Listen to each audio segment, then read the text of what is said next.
Good afternoon, everyone. We're certainly glad to have you with us today. Today, we're going to take a look in two different directions. We're going to be looking at testing as well as instruction and some updates that we have for you as we're going through. So we're very pleased to have you with us. We have more people coming in. As we go through, Debbie and I want to say thank you for being with us. And also, we may have a few other people who join us, but having said that, I'm going to go through the actual agenda fairly quickly, and then Debbie's going to pick up from there to talk a little bit about this new thing that's going on out there, which is an online proctoring pilot. So we're very excited about that. We're also going to do a little surveying, and we're going to do it through Q&A about how you're providing distance learning, because we want to keep up to date on all the great things that you are doing out there as well. We're going to take a look at something that many of you may have started using in the classroom, and that's a HyperDoc. There are many different resources that are out there available to you, so we're actually going to explore a HyperDoc lesson, as well as where are some resources and things that you can hook into. Plus, we have a few new online resources that we want to share, and there are some apps out there that might be useful to your classroom. But along with that, of course, we're going to look into the GED testing service resources and things that you can use in the classroom itself. We'll be monitoring the questions as we're coming through to make sure if there's anything that you have going on that we need to answer, we will do that. Hopefully now, there were a few of you who were sharing that you were having some audio issues. Hopefully that has now ended, because everyone's muted as you come in until we start up at 3:30. So having said that, I'm going to pass this over to Debbie and let her talk about that challenge that we have out there, because we want to get those students testing. So Debbie, can you talk to us about what's happening on the testing front? I sure can, Susan. Thank you so much. And welcome and good afternoon, all of you. As we've gone through these 2.5 to 3 months, we're all a little weary and still working through, hoping that we're all safe, and we've started to include the word sane. And part of what's keeping us safe and sane is the efforts that we have moving forward at GED Testing Service to try to deliver testing as quickly as possible in some new and creative formats. So we do have a couple of test delivery alternatives that we are discussing with many of our states. Some of you have already heard about this, but as we find, it doesn't matter whether you were with me on a California webinar or if you were with us on a COABE webinar, we still don't get the same messaging to everybody. So apologies if this is a review for some of you, but I probably am speaking to some folks who are not up to date with where we are. The first and most exciting thing is that we are working to provide an online proctored GED test. GED testing we are soon going to have available. Actually, our partners at Pearson already had a platform to deliver an online proctored test, and we were able to partner with them. And some really exciting news. We're going to talk about the phases on a couple of slides down, but things are moving along very quickly. And we honestly hope that we may be doing some of the initial pilot in very limited stages testing later this week. But we are soon going to be available for the online proctored test. And most states have agreed to participate in the pilot that's launching later this week. The other choice for delivering the test, because one thing we know, there's such pent up demand for testing, and even when you're able to open up in your sites because of social distancing, it's still going to take quite some time for your current test centers to deliver that test and meet the volume demands. So many states are considering approval of additional Pearson VUE testing centers.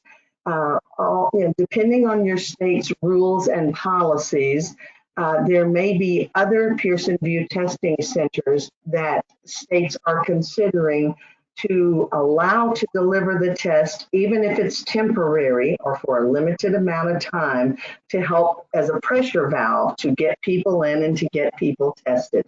But many states are reviewing those policies and rules as we speak.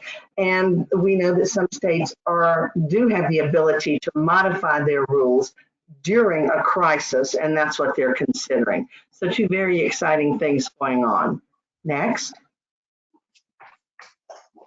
When we talk about online proctored OP GED testing, we need to make sure first and foremost, everybody understands that we are not abandoning the traditional in-person test center model. That is still critical, and it is our most important method of delivery. But in these unusual times, we also have to understand what do we do to help our students. So why did we consider the online proctored test? It is to create a pressure relief valve so that more people can have access to the test, especially those who have canceled appointments and people who are ready to test. Who's going to deliver the test? GED Testing Service is contracting with our partners at Pearson with the OnView platform to deliver the proctored GED exams. You're going to go into detail, I will go with you in detail on who or what students are eligible for this proctored GED test. And we're going to be, those students who are eligible will be sent a message and instructions on how to register and schedule the OP GED test. What is it? That's a big question. Everybody wants to know, well, is it the same test? Of course it is the same test. It's the same GED test content, but it's delivered online, and the student taking the test is continually monitored by a third-party trained proctor. When? Well, since we did this slide, we are now into the week of May 25th, and it will be a multi-phased rollout, and we're expecting to wrap up this pilot near the end of July. But as we said earlier, we are hopeful that the first tests will be taken by the select group of students in the pilot on Thursday and Friday of this week. Where will this be done? It will be done in states that approve the use of the online proctored GED exam. You all are partners. We don't move forward with anything like this without the partnership and approval of the states where it will be delivered. The cost, people want to know how much. The cost is the same during this OP pilot. The cost will be the same as whatever your state's fees are for the computer-based test. And the fees that may go to the test centers now in compensation will be used to support the online proctored GED test pilot. All right, next.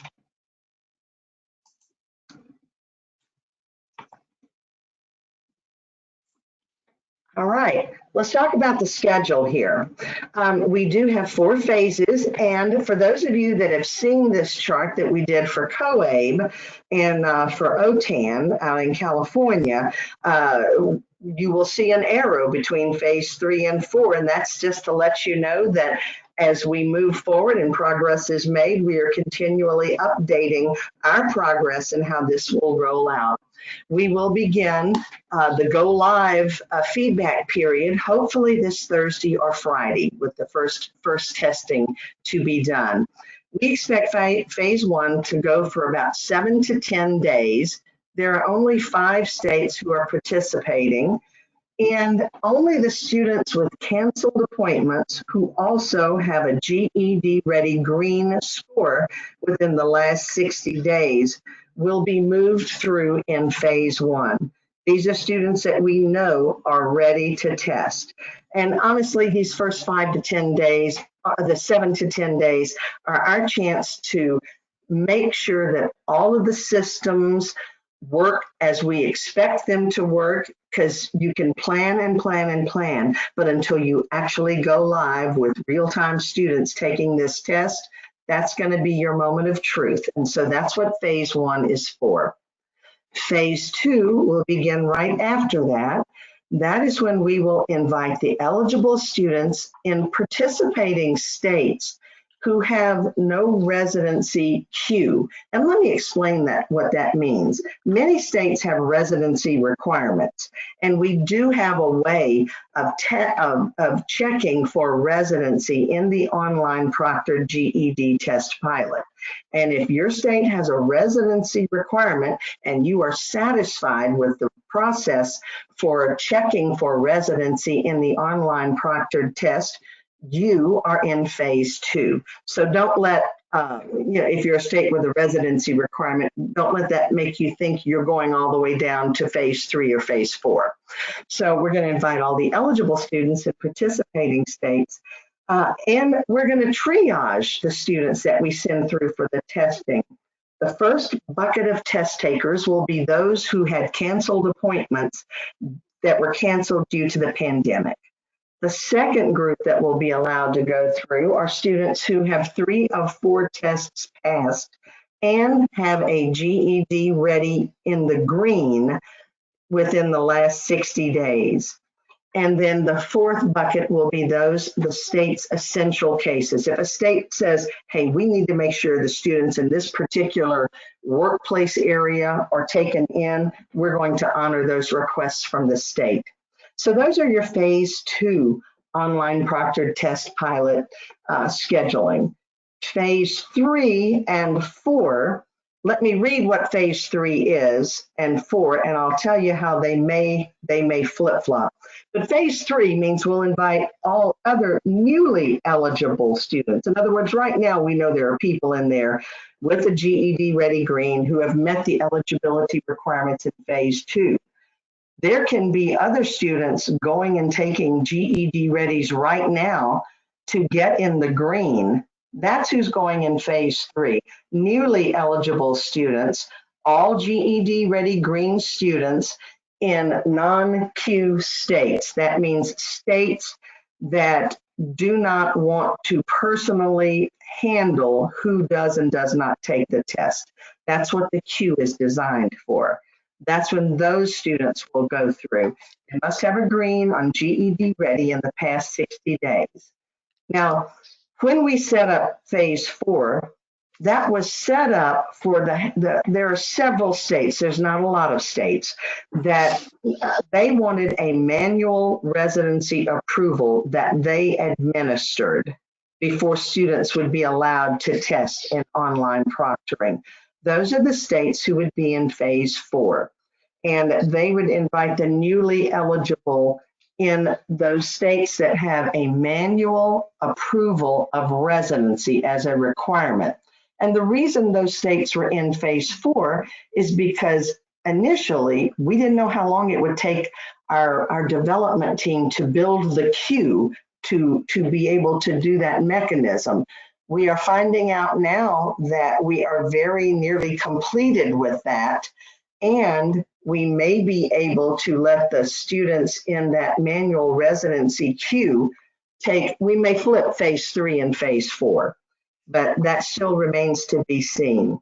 All of this will roll through the 1, 2, 3, 4 phases, and they'll be completed probably around the middle or the end of July. And as you can see on here, there's also a simultaneous GED ready promotion of 50% off, because we want these students to be able to go ahead and take their GED readies if they don't already have a ready that is green. They can be working on that now, okay? Now, let's talk about some other news that I was able to learn from CT Turner, our vice president. And some of the greatest news is we're going to be communicating. Like we said, we hope we'll be able to start testing on Thursday and Friday.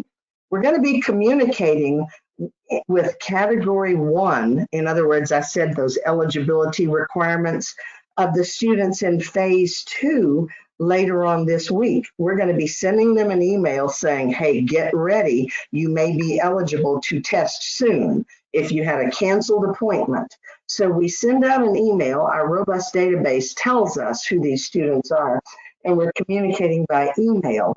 They'll actually get an invite to take the online proctored test, probably on Tuesday, depending on the first couple of days of our phase 1 results. The other thing that's important to you all, many of you may have already seen the educators webinar part 1, which gave far more detail about this process than these 3 slides are doing for you here. And we promised there would be a part 2 of the webinar. I can tell you that our team will be recording part 2 of the webinar later today or early tomorrow morning. And that will likely be sent out on Friday morning via the monthly in-session news update. So as Susan and I always remind our listeners, if you want to know, if you want to be in the know and the first one to hear something, you need to receive our monthly in-session newsletter, and it's the easiest thing in the world to sign up for. In fact, most of you already receive in-session because that's how you get because we have your email for in-session, we email you and invite you to Tuesdays for Teachers. But you may want to spread the word to some of your friends. In this webinar part 2, we're going to have an overview of online proctoring, what students will see, more details in some of the areas. In other words, we're going to include a list of the states by the phases and where you can find that information on the website. And we're going to also have a policy highlights fact sheet included. So stay tuned and be looking for the webinar that's coming forward. Susan, I think that's it for me. If there's some questions, we can take them. I'm sure we have a ton. It's a matter of, do we want to stop now or wait till later? So. Well, I do think there is one thing, and that is, did you provide a list of the 5 pilots? You know, I did not write them down, but I'm going to try to do them from memory. I know it is California, Texas, Georgia, Wisconsin, and I'm leaving one out, Oregon. Kentucky. Yes, thank you. CT, if you're on the line, if there's anything you would like to add, please step in. Let's say that. Let's do that one more time, because a majority of the questions have been, is South Carolina here? Is Wisconsin here? So let's do this one more time. So we have CT, why don't you take it from here? Susan, he's on the line and I want him to be able to add too. Okay, so we have and this is just for phase 1. Remember, phase 1 is really short. It's only going to be about a week. And then phase 2 will be involving many, many more states. So in phase 1, it's going to be California, Texas, Oregon, Wisconsin, and Georgia. And it will be for a very specific group of students who've had canceled appointments and have a GED ready score within 60 to 70 days. We are doing a educator part 2 webinar about online proctoring. We'll be going through the process that students see, and we'll be going into more details, and we'll specifically talk about what states are in which phase. That's expected to come out through in session late Thursday, probably early Friday morning. Okay, and CT, there's a question here about, will Spanish be a part of this, or is this just the English version? So as of now, during the pilot, it's just the English version. We're working on Spanish for after the pilot, but for right now, it'll be English only.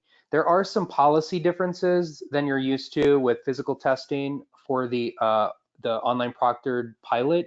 If you look at the educator webinar part 1, which is on, I'll send out the link. It's on the test administration link under educators and admins on the GED TS website. You can find the link to the webinar, you can find the recording, and you can see the system check that students will need to do to make sure their computer or wherever they're testing is going to work with online proctored testing. And CT, we have one other question that has come in repeatedly, and that is, are you going to have this online proctoring available after these phases go through here? So that's going to be a conversation with the state. We had planned on it probably going past the pilot for several states, especially for certain situations, rural areas where there aren't test centers nearby. That's something we were already looking into before the pandemic. And then also for students with special accommodations who have a special setup or rig at home. But because of the pandemic and because test centers may be slow opening, they're going to be having social distance guidelines, which means they may only have 50% capacity.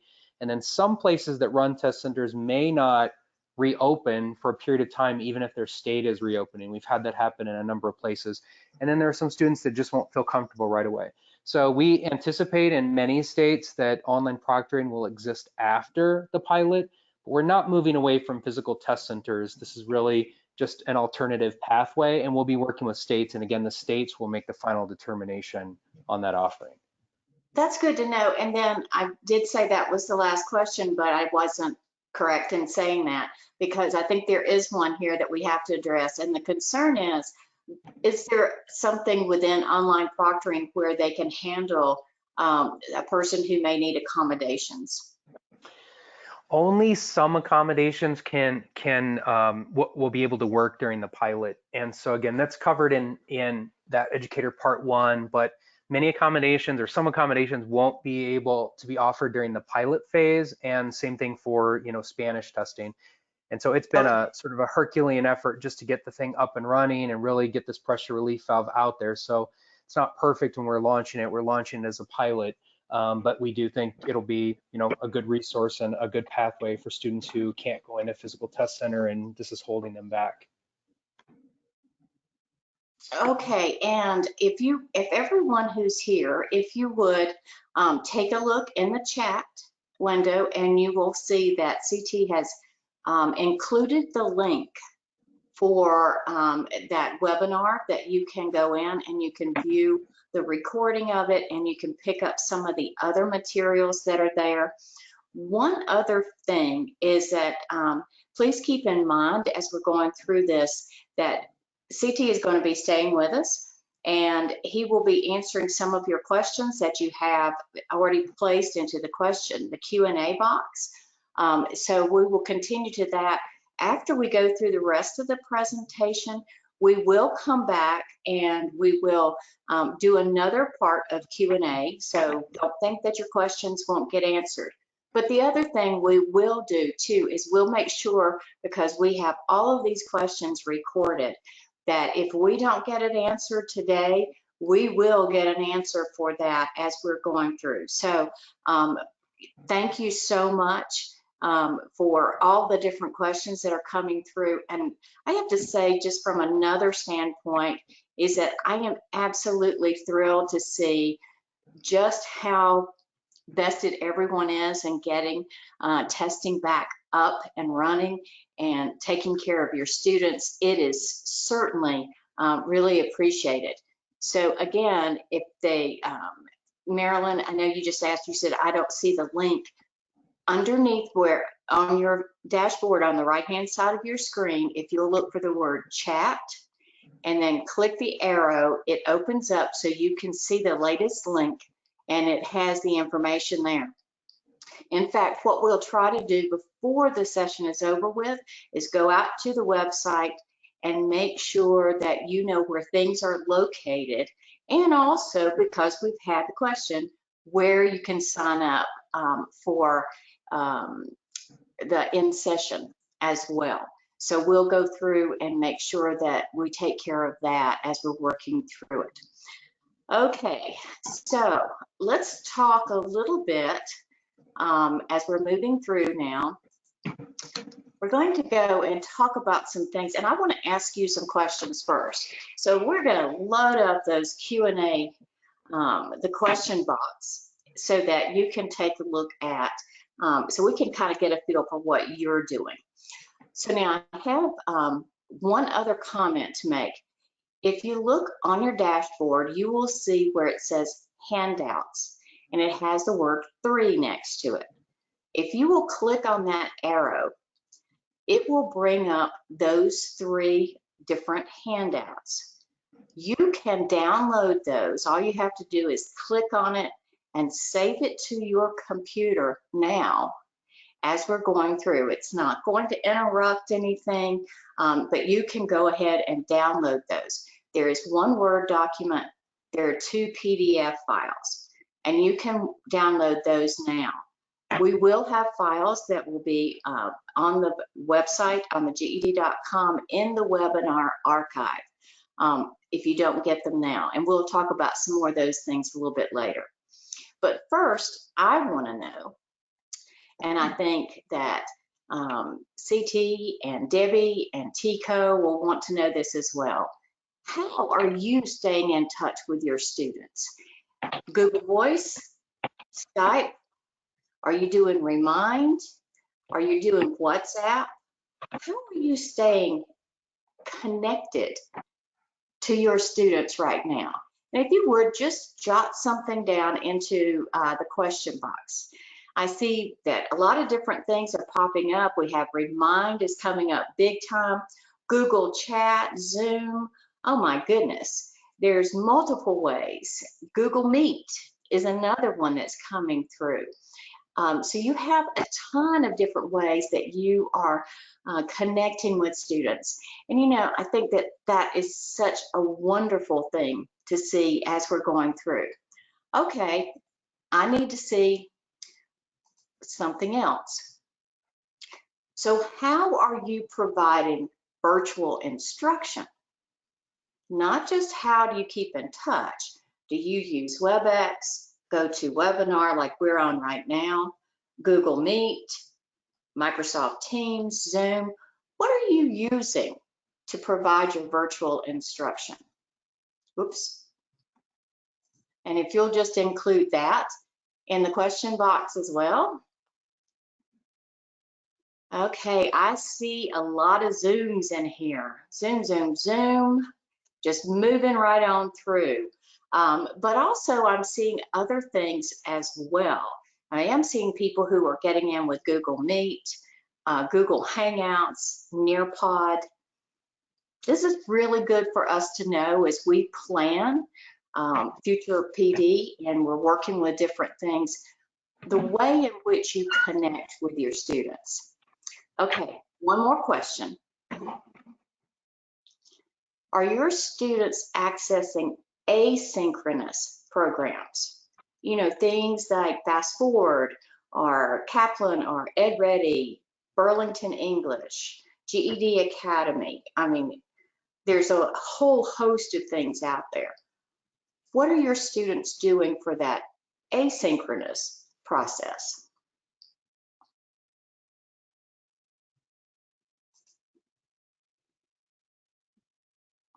Oh, I see a lot of Khan Academies coming through, Aztec, Essential Ed, yes, absolutely. Kahoot, you have so many different things that you're using.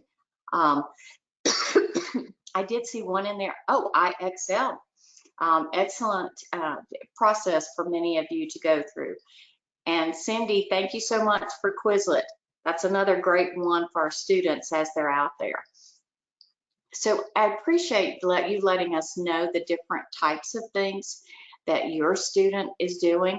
I noticed for some of you that you're sending the links to websites to your students so they can access material from there.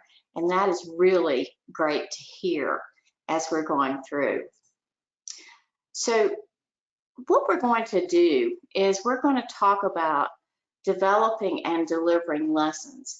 And I know a lot of you are Zooming out there, a lot of you are WebExing and Google Meetings and all of those different things. And all of us know that the National Reporting System says, you know, if you record your distance learning hours, it's really useful so you can determine when post-testing should occur. And there are really 3 ways that you can report what we call proxy hours rather than classroom instruction. You know, we can have that clock time, and those of you who are using some of the programs like Fast Forward, EdReady, those types of things, you can actually see within the program in the learning management system itself how long a student has been engaged on the computer and working. So you can get your report that comes out. And sometimes you have to go through and you do teacher verification. And most of the time, what we do within the teacher verification portion of this is we're really looking at, okay, I have all these different assignments for students, and this is how long it takes in order for them to do it. And we assign times that go along with that. And then, of course, there is one more thing. We can have like a checklist, but this really comes into looking at what we call mastery. And mastery is where, after all is said and done, students go and they take a test. Maybe you've been working on some basic fundamentals in algebra, and so you have a test, a quiz that they're taking, and maybe you're doing that through Google Classroom or some other way. But we know we can do a number of different things. One thing that you may want to consider is to actually use a HyperDoc.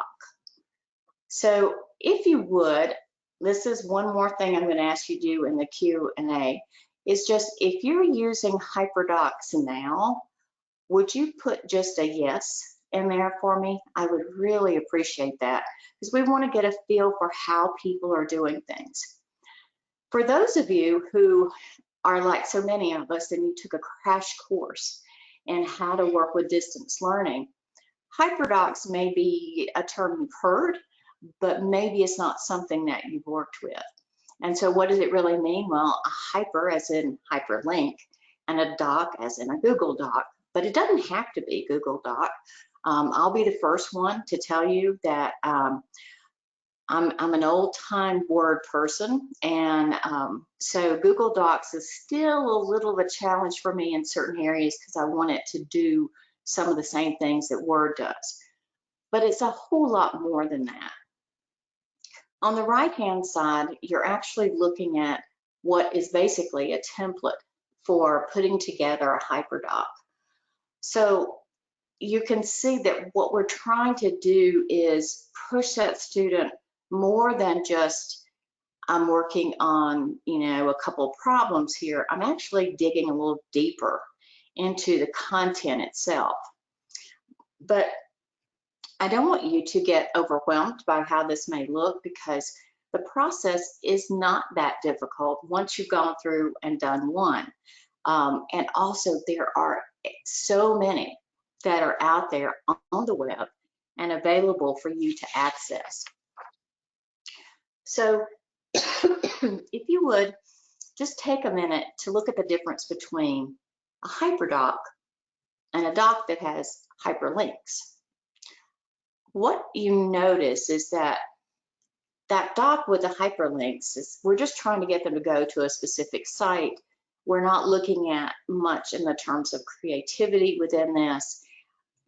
They're consuming information through the sites they're linked to, and we usually don't have necessarily a lot of connections or extensions in any real explicit way. Whereas with a HyperDoc, you actually can allow for students to collaborate with one another. There are links and there are other embeds within the HyperDoc itself. You can have students really show what they know. And a lot of this too comes back to that student reflecting on the process and what they've learned and how they're doing different things. And we really want to, help connect them, what they've learned to other subject areas or topics, and maybe how they can apply this in the real world. So where do you begin if you're going to put together a HyperDoc? Well, first, you really need to take a look at what is the concept, what's the process or the skill that I really want my students to explore. And you can put an S on all of these. There could be multiple things within them. And then I need to select a HyperDoc template that really works for me as a teacher. All of us are comfortable in developing things in different ways, so you want to do that. Then it's a matter of outlining your lesson itself so you know the critical points that you want students to go through. From there, you put in resources. One thing that you should know is that hyperdocs are set up in such a way that they're to actively engage a student. They need to be creative. The student needs to have fun when they're going through it. And a part of that process, if you notice when we were looking at this link before, or the slide before, is all that color that's included in there. And also how things are broken into chunks of information. So as I was going through, I had to think about, okay, I'm going to create this hyperdoc. So where do I want to focus? What can I do within this? So here's my thought process in going through. I know, because so many of you have told me, that our students have difficulty writing an extended response. In fact, that's probably one of the first questions that Debbie and I get in a lot of different places is, you know, my students are just not earning points. I know that extended responses that I've reviewed, because I do have teachers who will send me sample writings from students, not necessarily from their GED ready, but they send me samples that where maybe they've done some practice in the classroom and they just want to know, have some feedback on it. And what I see consistently is that the students often get off on the wrong foot because they just don't have a claim that's really effective and kind of leads them through the writing. I know that students need time and they need practice to learn how to build those effective claims. And I know that many of them are not yet ready for looking at that, building a claim in the extended response, because they have some fundamentals that they're missing as part of the process. So that's kind of my thought pattern as I went through. And I know every one of you has something out there that your students see the same thing. Well, then I had to pick out which template was I going to use. And I'm used to using the 5 E's when it comes to science instruction. And so I really like this particular one because I like the fact that we had a way to engage students, explore, explain, apply, and remember what I said earlier about that this is one of those things where you really want students to be able to share or to work collaboratively. You want them to have time to reflect, and then of course we have some extensions. And in my view, I kind of see that extension as being a way to lead them to the next lesson that you're going to do. So we're going to take a look at this piece by piece, and then I'm going to come back and I'm going to actually show you the full working document and how you can access that. So one thing about a hyperdoc is students have that need to, why do I need to know this? So as a student preparing for the GED or LETs, they're gonna have to write an evidence-based argument. And that argument accounts for 20% of your total score. An effective argument begins with a strong claim, which is supported by evidence from text that you read. And in this lesson, they want to learn how to develop an effective claim. Another thing in a hyperdoc that they often ask for is, what is the essential question to consider throughout this entire lesson? Well, for this particular lesson, that question comes back to, what are my most important elements of an effective claim? What is it I'm going to have to look at? So as you move through, what you see over here to the side is that this opening activity is set up to run about 10 minutes. And you'll understand as we go through how this will work later on. And so I want to engage a student. And in order to engage that student, I thought, okay, we do claims and people, they look at that and they, well, how am I ever going to use a claim? Well, suppose you ended up in front of Judge Judy. Yes, I do know she's retiring, but we're going to play along here. and you had a claim that you wanted to make, and you wanted to be awarded the money that your neighbor owed you. Well, you're going to have to go in and you have to convince Judge Judy. And in order to do that, you've got to come up with a claim and you've got to provide evidence. So this particular activity is set up so they could work with a partner and actually determine what they would say and do before they appear before Judge Judy. And there's a document that is embedded, and that document, when you have the Word document here, all you will have to do, and I'll show you later, is click on this and it's going to open up an embedded document. So that's my opening. I want to engage first. Now, at that point, I want students to do a little exploration. So I start out by talking about a claim. It's a roadmap, and I want them to not listen to me at this point. I want them to see something else. So there are two videos that are included here. One is cartoon-like, making a claim, and the other one is actually done by two teachers. Notice between each of these, I have something the students need to do. In this one, I want them to think about what was one thing they've learned about making a claim just from that video, and how are they going to use that information. The next time, there's actually a graphic organizer, and you'll see it later on, that's included in this particular video. And I want them just to go back and be able to fill in the blanks. And this document is set up so they can actually type right into it. I've given for the students for this 15 minutes. It shouldn't take them any more than that in order to do it. Now, explain gets a little bit different, because in the explain is when I do the teaching. Now, you all are talking about Zoom classes and Google Hangouts and all of those different things. And so you could actually do this face-to-face with your students and go through and explain this live to those students.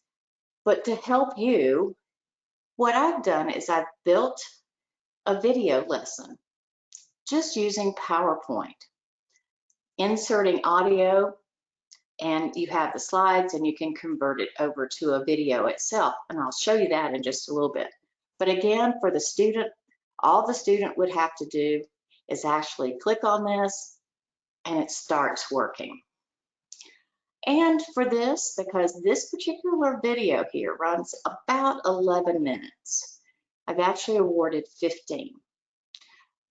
I don't want to take inordinate amounts of time, but I want to make sure I can get through my main points while I'm doing this. So now it becomes the opportunity for the student. If they can't apply what they've learned, then we need to go back and we need to do some other things. So there is a process for students to go through in building a claim. And this, if you actually have Adobe Spark, you can build different graphics like this. Right now, they're offering 60-day free trial. So it's a wonderful process to have. But I've built in time for students to practice building a claim based on what they've seen and what they've heard in the previous section. So steadily building up the information. And this one is going to take about 20 minutes in order for them to do that. Now, the last three pieces actually don't take very long, but I want them to share with the student. I want them to talk about what they've done, why they developed the claim that they've done, and get feedback. Because for our students, that's an important piece. If you think about learning that skill in a classroom and how you transfer that out into the workplace, too often feedback becomes, oh, you're just being critical of me. And that's not the case. as we're going through. This is more about learning how to take that feedback and that constructive criticism, and how, if they need to make a change, that they can go back and do that. But I also want them to think. I know I only set aside 5 minutes for them to think, but I want to know if they feel like they're a little better prepared to move to that next level in writing claims and arguments, and why or why not. Again, I'm not asking at that point for them to actually turn in an assignment for me, but I want them to think about, just as we do, did I do that right? Is there something else? Am I comfortable in what I'm doing? Those are all pieces as I'm moving through. The extension on this one would actually lead to a next lesson, because now that they've got a feel for what a claim looks like, I want them to go to GED.com and I want them to listen to one of the videos that's included there on how to pass the GED extended response. I just want them to have a little glimpse into what that looks like, because then my next lesson can take them into that particular area itself. So at this point, what I'm going to do is I'm going to take you to the live version of the document, the actual Word document itself, so that you can see how this works. And if you will bear with me for just a moment, make sure that, okay, there we go. This is actually the Word document that, if you want to download it now, you can go ahead and do that from the handouts. But if you'll notice, it's the same material, but this time, if I just double click on my little icon, now it comes over to the document that the student would actually work with. And they would be able to answer the questions, they'd be able to write their little claim and what they would say to Judge Judy, and they would list some evidence, or maybe they would even put in some photographs or things that they could use from the internet for that. And I've asked them at that point, submit your joint response to your teacher. And you have a process, each one of you has a different process for how you would do that. Maybe you would have them post it into Google Classroom or turn it in, or you might do it via email or some other process. This, again, is just a Word document. So if you need to modify that, then you can certainly do that without any problem whatsoever. But that's just the first one that's included within there. So now let's go back and let's move to the next page. I said I wanted them to explore. And in this particular case, I'm actually going to link them to a video. So they're not going to have to go out and find it. They can just control click and it will take them over to that. Now, I know as we're sitting here, we may have difficulty getting into that because of the way that the system works. But there's, again, a link that takes them to each one of those videos. And as I said, they can go in here and they can type in whatever their response may be. So let's look at explain. And explain is the part where I, as the instructor, actually go through and I'm telling them, I'm teaching them. And as I said before, this would be something that you would be able to do face to face. But since I'm not there, this is just a video. And let's see if we can't get this to open.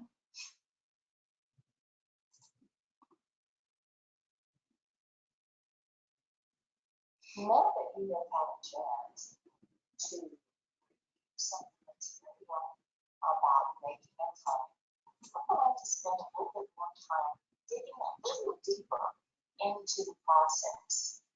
And remember, you can go back and you can review this at any time that you want to.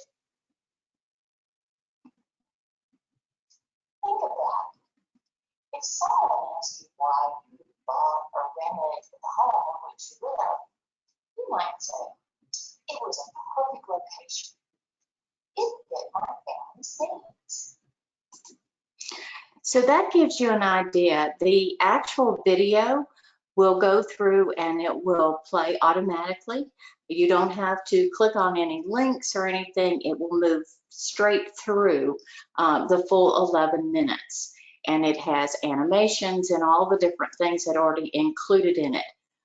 So it's not something that you have to build or you have to alter in any way. And it is designed specifically for students. This is not about teaching you how to teach a student, as is my usual role, but this is what I would do if I were sitting in the classroom itself.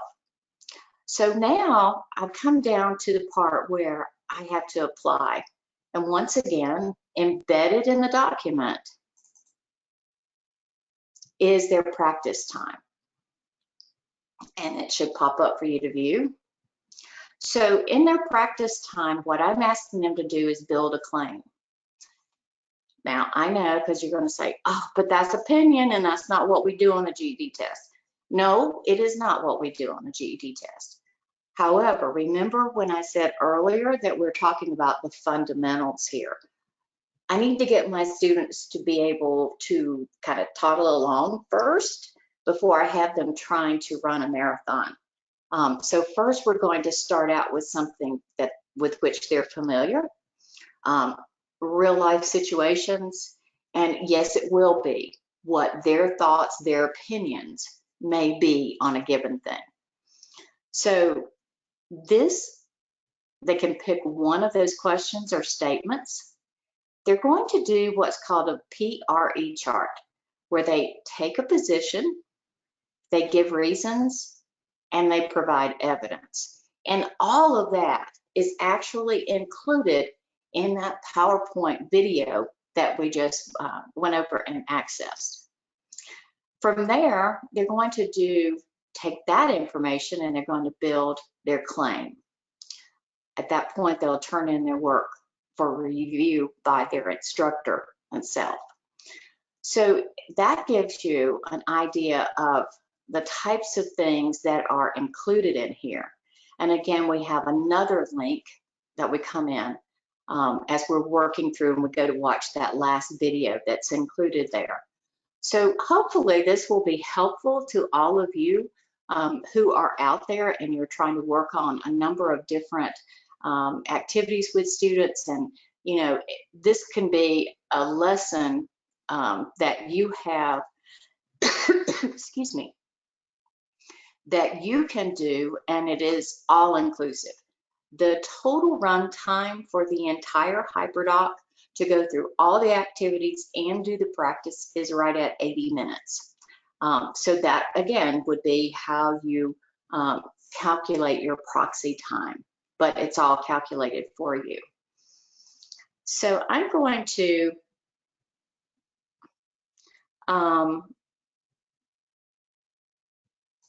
at this point go through and take a look at a couple of resources that are included and that you'll want to access. If you are not using HyperDocs yet, but you want to, you think this kind of sounds interesting, then this is an excellent site from Google. It has examples of different types of HyperDocs. It also has an entire section that's included with templates that you can access as well. So you don't have to create them. They're actually already there. Next, I'm not sure if any of you are aware of Ditch That Text Box site, or that textbook site, I should say. You want to talk about some wonderful tools that are available there. There are different examples of really engaging HyperDocs that you can look at, as well as any number of other resources that are available to you. And the website is listed on the slide itself. Next, this is another one from Ditch That Textbook, but this particular one, I pulled it because there are all these different PowerPoint templates that you can access, plus a lot of other free materials that are included there. And one more, we're always looking for free images that we can use when we're developing PowerPoints. We want to get those, so they have a Creative Commons license and that you can use them without copyright issues. So this under, again, Ditch That Textbook, how to get and use free images, and they link you to a number of sites that have tons of free images that are there for you to be able to download and use. So let's take a look at a couple of others, and these are content. I did mention this one in our last webinar, but those of you who haven't been there, so many of you love Newsella. Well, let's try Breaking News English if you haven't tried that so far. Lessons in 7 different levels. And one thing I do absolutely love about this is there's audio that goes along with each leveled text. And for some of our students who are adult basic ed students, that becomes very useful as they hear the story being read and they can follow along with it. Plus, there's just tons of lessons that are there and lots of ESL materials. We all know that our students need to build their vocabulary. And so this is for students' phones, and it is free either through Apple or Google Play. There is an app for that, and it's called the Oxford 3000. And these are the words that occur most frequently in English. They occur across a range of different types of text. And then they have a list of words in there that are very familiar to most users of English. I love this because for many of my ABE students especially, these are the words that they really need to be able to learn. And now they can do it on their phone. So whether they have, iOS or they're working on another platform, doesn't matter. Both of these, if they go into the Apple store, they can find it. If they go to Google Play, they can find it there as well. If you're like me and you like to at least see a print version, there is a link for you to be able to do that as well. One more thing, resource for the classroom, and this is the academic word list. Many of you have heard me talk about this one. But I added something a little different. Not only can you download the introduction itself, the PDF that has all those words, but if you notice at the very bottom, at vocabulary.com, there are tons of activities that you could refer your students to. So keep that in mind. One other thing, if your students don't have a library card, maybe you'd like to encourage them to do that as our libraries are beginning to open up.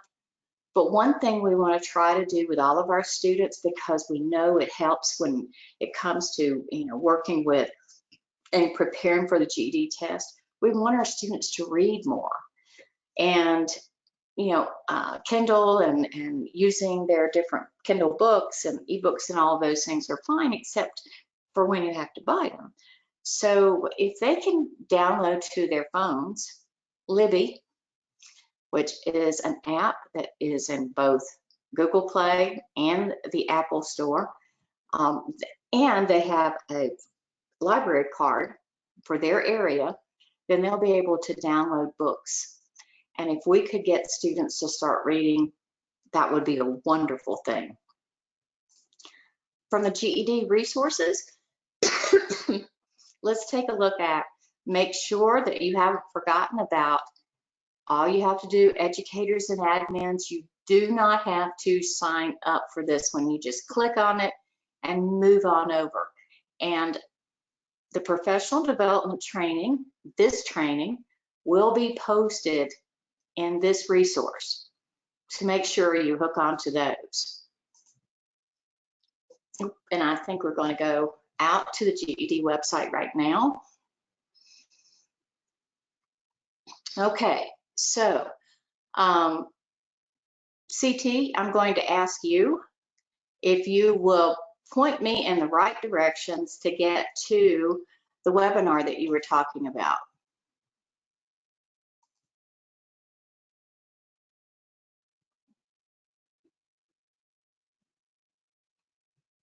Either CT is on mute or he may have dropped from the call. Okay. Sure enough, I'm on mute. Okay. All right, here, I'll Oh, put we're it glad in. that was the answer. Yes.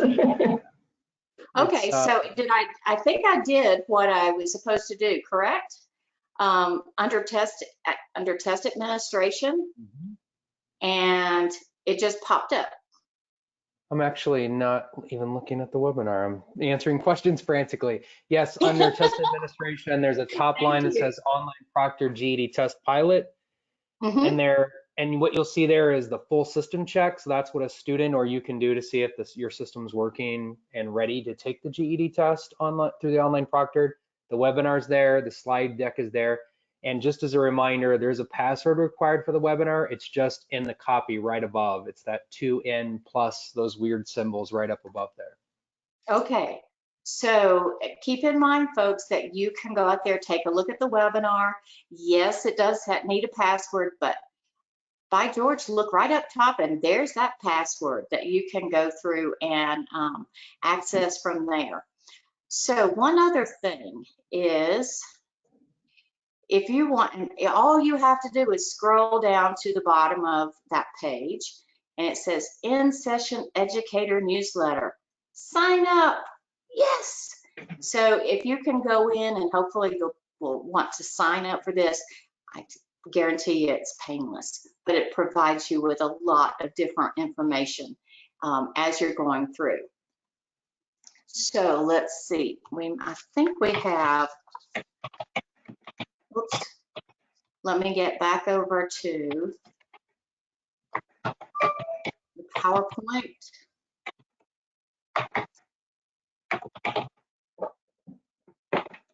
And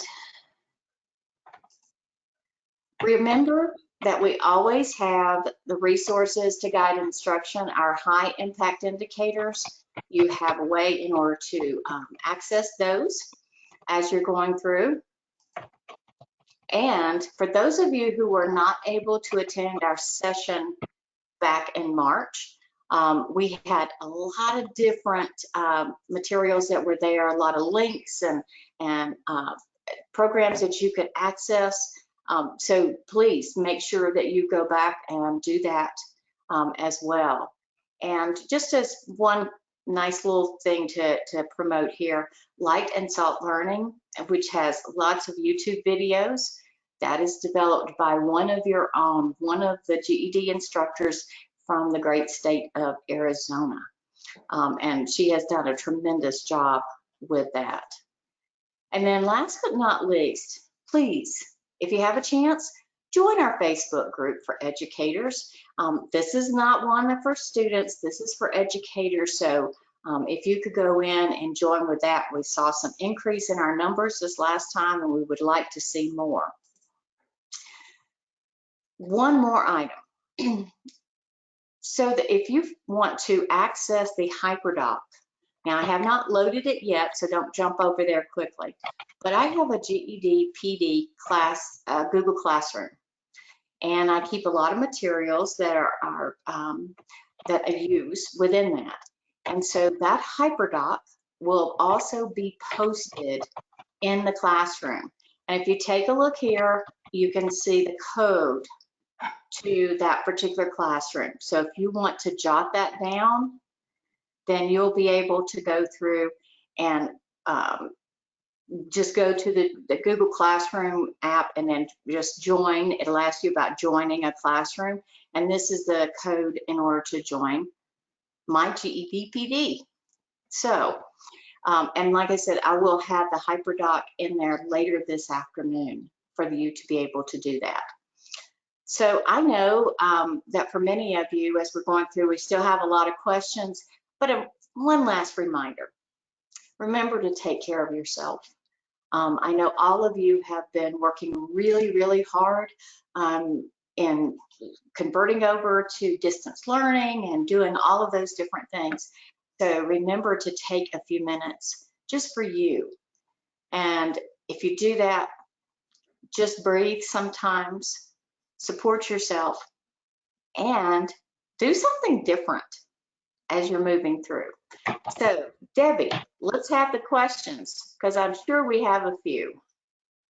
Oh, we have more than just a few. CT, would you like to jump in and just orally respond to some of those that you see are the most general that you're answering?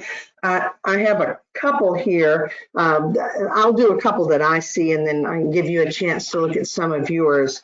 There are some questions that are coming up about underage test takers, and are they included, or students under 18? I will tell you that for the pilot, we will not be testing anyone under 18 years of age. Moving forward, when decisions are made about online proctoring, that is another discussion. It's not that it's not possible, but there are, my understanding, CT, is that there is further discussion. Maybe you can add more to that about the underage test takers. I think that's it for now. They're likely to be accommodated, at least 17-year-olds. Maybe 16-year-olds. This is where it gets a little bit dicey with state laws because there's someone monitoring you. And then also the sessions are recorded and kept for 30 days for security purposes in case anything needs to go back. We need to go back and look for test security on anything in particular.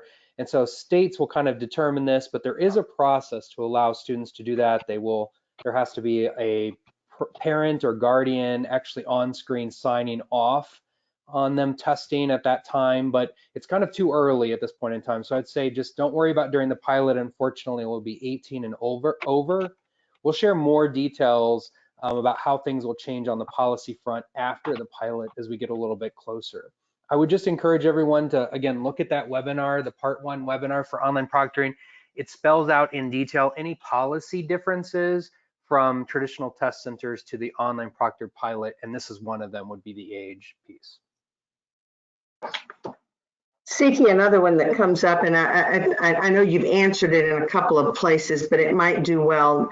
There's a lot of questions about having a GED ready green within the last 60 days. Many people are aware that they had some students who scored in the green, but it's been more than 60 days. Could you briefly address, what we need that person to do if it's been more than 60 days? Sure. So for the most part, that is going to be true 60 days. Students in phase 1, there's a little bit of a waiver for that just because we need those students to test very, very quickly. But for most students, phase 2 and beyond, we're requiring a GED ready within 60 days. It really is a system requirement also, so we're not able to waive it by student. It creates a lot of issues, or by state, or do anything with that. So we want to make sure someone's taking a GED ready within 60 days for a couple reasons.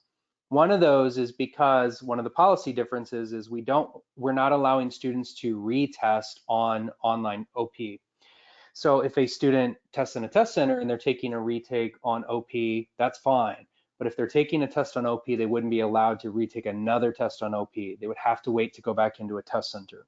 So we really want to make sure that a student is ready and they're going to be successful, or highly likely to be successful, when they take that OP test, because could be time before they go back into a test center, and we want to get them through as soon as possible. And so we want to make sure that they're having that GED ready. The reason for 60 days is really about the predictive nature of the GED ready.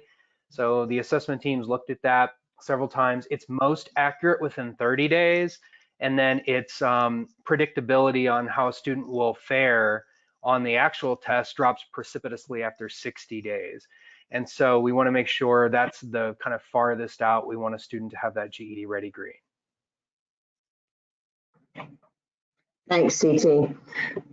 Those are the big ones that I've seen that just keep coming up over and over. And of course, every person on from a state wants to know where they are. And I think you have stated that that information will be very clear to them in the in-session newsletter coming out this Thursday afternoon or Friday morning. So yeah, that phase 2 webinar. Just really quick on the GED Ready, there will be a GED Ready promotion that's going out later this week. I think it's Thursday, but it'll be, I just say look for that by the end of the week, maybe out a little bit earlier, but that will be 50% off for everyone across the board.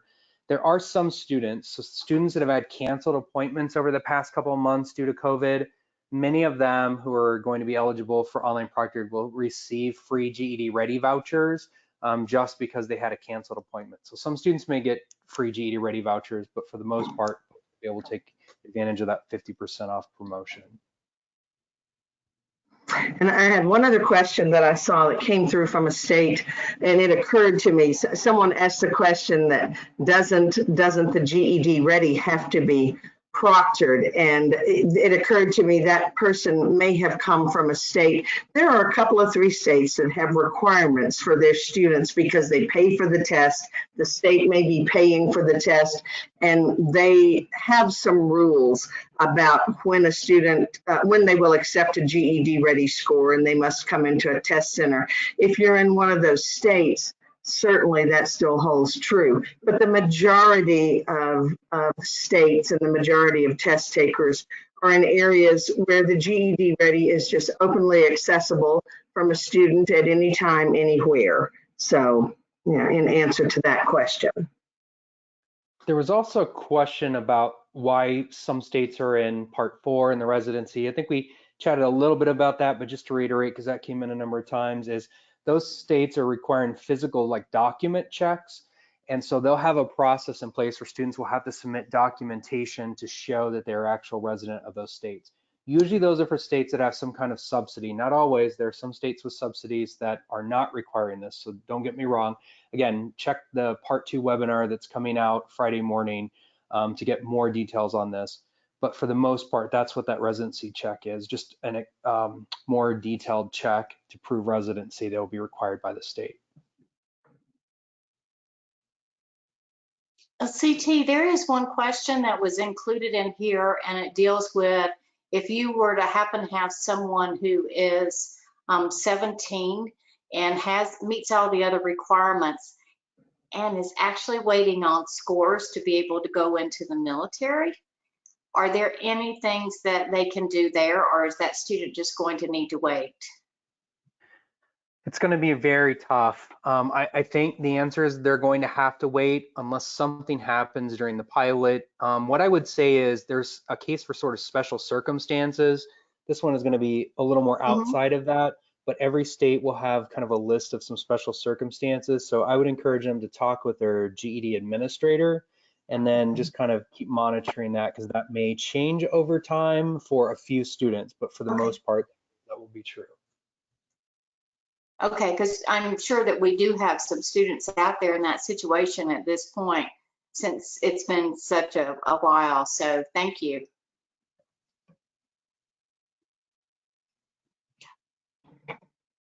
If we've missed any really big key questions, I don't see any more coming into the box, CT. I think as best I can tell, we've kind of surveyed the majority in the overall area. CT, I do know that you made a comment earlier about the next webinar, the Part 2, regarding the testing that will be available. When is that going to be? So we'll be recording that. That will be, I know we've kind of mixed a couple things, but In Session is the newsletter that comes out monthly, but we utilize that list occasionally for special updates. And so when this webinar is posted on that same page where they can find webinar Part 1, as soon as it is posted, we'll send an email out through the In Session list to tell them it's available. So In Session is just going to be an email letting them know it's available. It'll be on that same page where you can find Educator Webinar Part 1. We're expecting that to be out Friday morning. Okay, and that will also include kind of a list of when states will be popping in, what phase? It will. Yeah, I tried to answer as many as Okay. possible. I think we got through most. And just so you all know, most all states have said yes, and most states are in phase 2. The states that have the more rigorous residency checks, I'll kind of highlight those on the part 2 webinar, and then there are a few states that are still making a determination. And when I say a few, I mean probably 2, maybe 3. Okay.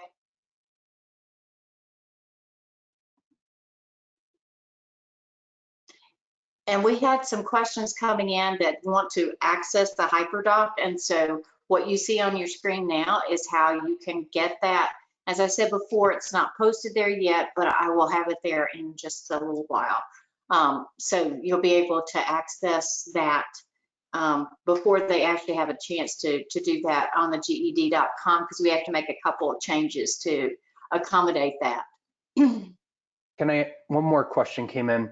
So this is from a student, or excuse me, an educator in a multi-test state. They may have started on another task or HiSET, another program, but they're not able to test. So they're looking to take the GED test through online proctored, or they're asking if they're eligible and how they would go about that.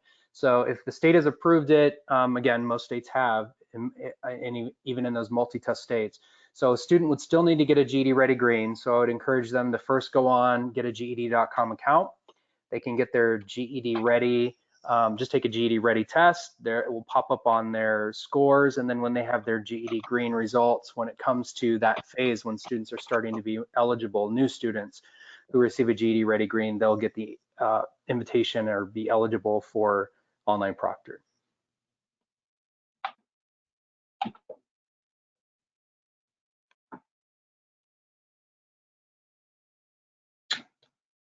Let's see.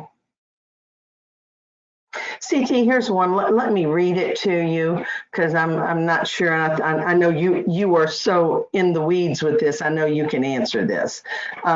It says that the question is, you have said that the students who were canceled will receive an invite in their email. If they do have a predictor in the green this week, will they get an invite? I'm not sure if they're canceled. Does it also mean that they had a GED Ready Green, or if they just had a canceled appointment? So this will not apply to students in phase 1. They already have a GED Ready Green to even be in phase 1 because we want them to test quickly. But students this week who are in phase 2 who had canceled appointments will get an email. Their email basically will say they're going to be eligible, doesn't give them a date, doesn't give them the link to sign up. It takes them, or it tells them where they can get information about online proctored, and it tells them to be ready. And one of the requirements is a GED Ready Green. I'd say it's probably 40% maybe. Again, this is off the cuff. Maybe 40% of those with canceled tests don't have a GED Ready Green. Most probably do, but those students will have to take a GED Ready and receive a green before they can actually schedule. So they'll get the invitation, or excuse me, they'll get the information, but before they can actually schedule, they have to take that GED Ready Green, and then the system automatically gives them the link to register. Thank you. Debbie, can we see if there's, and maybe you or CT knows, but I keep seeing these things on that there's short answers showing up on the GED practice test or GED Ready for science and social studies. I think it's some science, and CT, I sent a note out that said that's the first I've heard of this. I don't know that any short answers are showing up on the GED Ready science practice test. Have you heard of that? No, and they shouldn't be. So we'll look into that very quickly.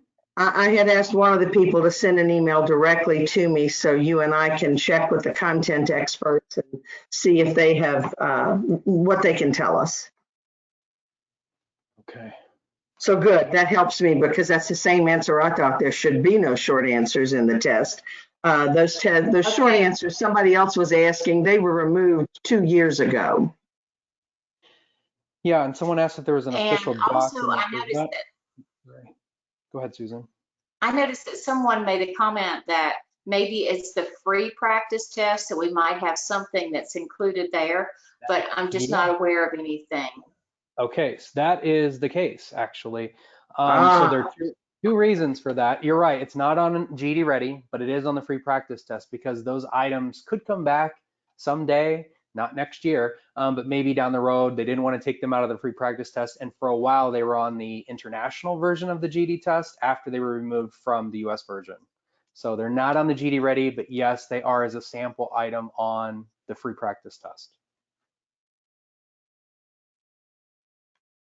Yay, mystery solved. Yay, okay. I know. That was an I was getting important worried piece of here. Do I need to start working on science writing? Okay, so at this point, what I'm going to say to everyone is thank you. Thank you for being here today. We really appreciate it. We didn't somehow manage to get your question, we will go through all the questions that are here because we have a report that'll generate out, so we can go through and work with that. But you know, stay tuned. We will have more things that are coming forth, and also know that if there are some things that you are interested in seeing, and for us to do for PD when we do our Tuesdays for teachers, what we'd like for you to do is, and I'll move over here now, is at least communicate with us. Let us know, communications@ged.com, so that we can, as we're building things, we want to make sure that what we're doing is going to be most effective for you and this continued growing and learning curve that we have out there as we kind of take on this blended model of instruction itself. So that will be it for me. Debbie, I'm going to ask if you and CT have some final words of wisdom. Try to stay far away from those final words and we'll question the wisdom. But I do thank all of you for joining us today. we do, you know, there is so much, and I'm so happy that CT is on here with us because CT is really in the throes with the leadership team going through all of this information and is happy enough to share it with us. But it's always great to have that support from somebody who's right on the front lines with it. So we're going to keep doing what we do with you. We hope you stay safe and sane. And CT, I'll let you say the final goodbyes.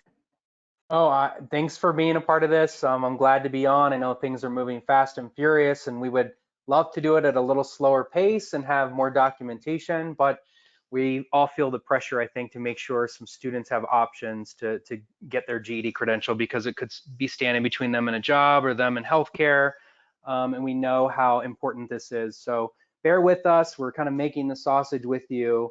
And it's not pretty at times. We're going to make it as smooth as possible and make sure that we provide students options. So thank you. Have a great afternoon, folks. Thank you so much. Bye-bye. Bye-bye.